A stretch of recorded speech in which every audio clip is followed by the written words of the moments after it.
Naml: okay ابا، صاف بات کرتے ہیں۔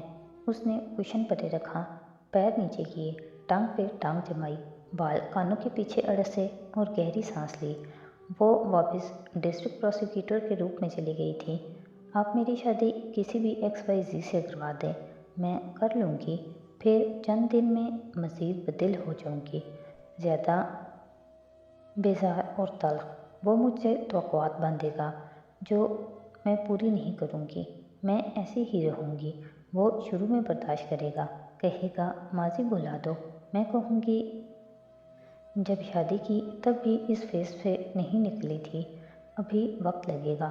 وہ صبر کر لے گا، مگر پھر جلد ہی صبر کھو دے گا، غصہ کرے گا، ہاتھ اٹھائے گا، نفرت کرے گا، 3 ماہ میں گھر سے نکال دے گا اور میں یہیں آ کر بیٹھی رہوں گی۔ اب بتائیے آپ کے لیے زیادہ تکلیف دہ کیا ہوگا؟ ابا نے دکھ سے اسے دیکھا۔ کیا تم اپنی شادی کو کامیاب بنانے کی کوشش نہیں کرو گی؟ اس فیز سے نکلنے میں نہیں تو کیسے کرو گی؟ کب نکلو گی اس فیز سے؟ آپ مجھے جانتے ہیں، جب میرے اوپر طاری ہو جائے تو میرے لیے اس کو جھٹکنا ناممکن ہو جاتا ہے۔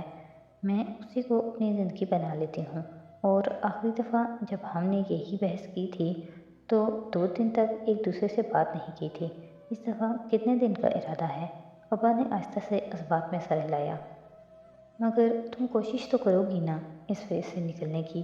میں 4 سال سے کوشش کر رہی ہوں، میں بہت ٹراما سے گزری ہوں، میرے گردے ضائع ہو گئے، تیار شدہ شادی کینسل ہو گئی، وہ حماد مجھے چھوڑ کر چلا گیا بیماری کے عالم میں۔ وہ وقت بہت برا تھا ابا، میں آگے بڑھ نہیں سکتی جب تک اس وقت کو بھلا نہ دوں، مجھے کچھ ٹائم دے۔ وہ سر ہلاتے ہوئے واپس پلٹ گئے۔ زمر دکھ سے ان کو جاتے ہوئے دیکھتی رہی، مگر وہ خود بھی بے بس تھی۔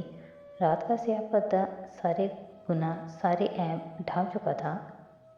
ایسے میں کارتارز کے اونچے گھر کی ساری بتیاں روشن تھیں۔ جواہرات باریک ہیل سے تیز تیز چلتی ڈائننگ ہال میں آئی تو قطار میں کھڑے ملازم جیسے اس کے منتظر تھے۔ فیونا نے آنکھ سے ایک سر جھکائے کھڑی فلپائنی ملازمہ کی طرف اشارہ کیا۔ جواہرات مسکراتی ہوئی اس کے قریب گئی تو اس نے فلپائنی میری انجیو نے سر اٹھایا، پھر ندامت سے جھکا لیا۔ کیا تم اس جوہری سے میرا نیکلس لے آئی ہو جس کو تم نے وہ بیچا تھا؟ سرد سے مسکراہٹ کے ساتھ اس نے پوچھا۔ میری نے سرخ متورم آنکھیں اٹھائیں۔ یس میم، اور ڈبہ آگے کیا، پھر کھولا۔ جواہرات نے 2 انگلیوں سے وہ نیکلس اٹھا کر دیکھا۔ ہیروں کا نازک نیکلس ویسا ہی تھا۔ اور تمہاری چوری کا علم ہونے پر میں نے تم سے کیا کہا تھا؟ وہ انگلیوں میں مسل کر نیکلس کو دیکھ رہی تھی۔ یہی میم کہ اگر میں نیکلس واپس لا دوں تو آپ میری ایجنسی کو نہیں بتائیں گی اور میں باعزت طریقے سے اپنے ملک واپس جا سکوں گی، وہ ڈرتے ڈرتے بولی۔ جواہرات نے شیرنی جیسی آنکھیں اٹھا کر اسے دیکھا۔ تو پھر خوش ہو جاؤ کہ میں تمہاری ایجنسی کو پہلے ہی سب بتا چکی ہوں۔ کل تمہیں یہاں سے ڈپورٹ کر دیا جائے گا اور تم دوبارہ زندگی میں پھر یہ نوکری نہیں کر سکو گی، کیونکہ میرے نزدیک اس کی اہمیت یہ تھی۔ کہتے ہوئے جواہرات نے نیکلس اچھال دیا۔ وہ اڑ کر ایک مصنوعی پودے کے گملے میں جا گرا۔ وفاداری سے بڑھ کر کسی چیز کی اہمیت نہیں ہوتی۔ اب تم جا سکتی ہو۔ اس نے تمکنت سے فیونا کو اشارہ کیا، جو شاک اور صدمے سے چور میری کو وہاں سے لے جانے لگی۔ کسی ملازم میں ہمت نہیں تھی کہ وہ گملے میں گرے نیکلس کو دیکھ ہی لیتا۔ جواہرات اسی طرح چلتے ہوئے ہال کراس کر کے لاؤنج میں آئی اور چہرے پر معصوم معذرت خواہانہ مسکراہٹ سجائے فارس کو مخاطب کیا، جو ایک پینٹنگ کے سامنے کھڑا تھا۔ وہ ابھی آیا تھا۔ تمہیں دیکھ کر بہت اچھا لگا فارس، تم ٹھیک ہو؟ وہ اس کی طرف پلٹا تو جواہرات نے اس کے کندھوں کو تھام کر کسی بچے کی طرح اپنے سامنے کیا۔ اوہ، تم کتنے کمزور ہو گئے ہو، اپنی رنگت تو دیکھو۔ وہ جو بے نیازی سے اسے دیکھ رہا تھا سر جھٹکا۔ ٹھیک ہوں، میرے پورشن کی چابی آف کورس وہ میرے پاس ہے، میں اس کی صفائی کرواتی رہی ہوں، مگر تم دیکھ رہے ہو پارٹی قریب ہے اور سارا اسٹاف مصروف ہے۔ مجھے جیسے ہی تمہاری آمد کا پتہ چلا میں نے گیسٹ روم سیٹ کروا دیا۔ آنٹی، میں اپنے گھر جانا چاہتا ہوں، اس نے جیسے بیزاری کو ظاہر نہ کرتے ہوئے کہا۔ جواہرات مسکرا کر اس کو بازو سے تھامے آگے بڑھنے لگی۔ وہ خاموشی سے ساتھ چلتا گیا۔ क्या तुम मुझे एक हफ्ते के लिए अपनी मेहमानदारी का हक भी नहीं दोगे? तुम जानते हो तुम्हारी रिहाई के लिए मैंने और हाशिम ने बहुत कोशिश की, मगर मेरी जान हम क्या करते। ये अदालती निज़ाम बहुत ख़राब है। आई होप तुम हमसे खफा नहीं होगे। नहीं, ऐसी बात नहीं है। वो रवादारी में आकर रुका। जवाहरात ने मुस्कुराते हुए फियोना को इशारा किया। उसने फौरन दरवाज़ा खोला। अंदर सजा सजाया कमरा तैयार था। पार्टी के बाद तुम्हारा पोर्शन तैयार करवा दूंगी, अब तुम आराम करो, मुस्कुराकर कहती वो वहीं खड़ी रही। फारस खामोशी से अंदर चला गया। वो शायद खुद भी अपने घर से बचना चाहता था। दरवाज़ा बंद कर दिया। जवाहरात की मुस्कुराहट सिमटी, आंखों में इज़्तिराब उभरा। वो पलटी तो बैरूनी दरवाजे से हाशिम आ रहा था। पीछे एक सूट में मलबूस मुलाजिम ब्रीफकेस उठाए हुए था। जवाहरात ताजगी से मुस्कुराकर तेज़ी से उस तक आई। हाशिम ने दरवाज़ा बंद होने से कबल फारिस को देख लिया था। तभी तासुरात बरहम हुए। माँ के करीब आकर दबी दबी आवाज़ में गुर्राया, ये यहाँ क्या कर रहा है? मुझे इसे पार्टी में देखना है और तब तक उसे यहाँ रोक कर रखने का इससे बेहतर तरीका कोई नहीं है। फिर मुस्कुराकर हाशिम का इशारा थपका, और मुझे उसके यहाँ होने से कोई डर नहीं है, क्योंकि मैं जानती हूँ हाशिम संभाल लेगा। मगर हाशिम को तसल्ली नहीं हुई। वो मुस्कुरा भी न सका।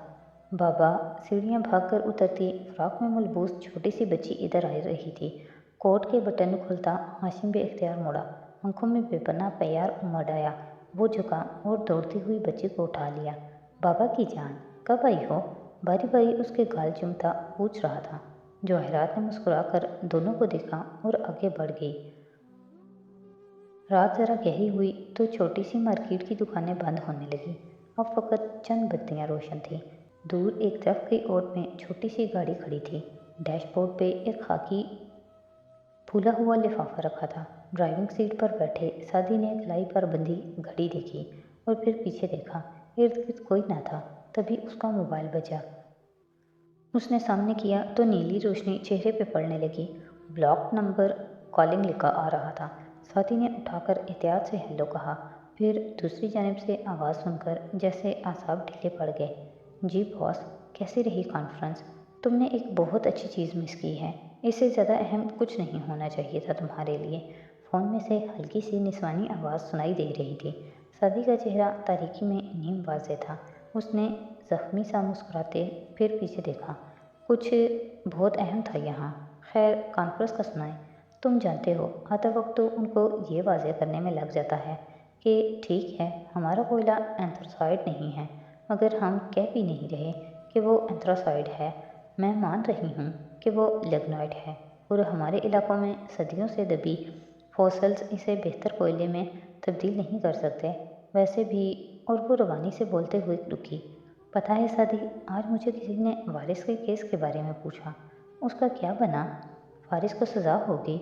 मैंने तो इतने अरसे से तुमसे पूछा ही नहीं। आप इतनी बहादुर नहीं हैं कि इस केस को फॉलो कर सकें, तो मुझ पे छोड़ दें। मगर जो भी बना होगा केस का मैं खुद देख लूँगा। खाला, मैंने आपसे एक वादा किया था कि मामू को मारने के बाद उनका लैपटॉप और फाइल्स को जिसने भी चुराया था, मैं वो आपको वापस ला कर दूँगा।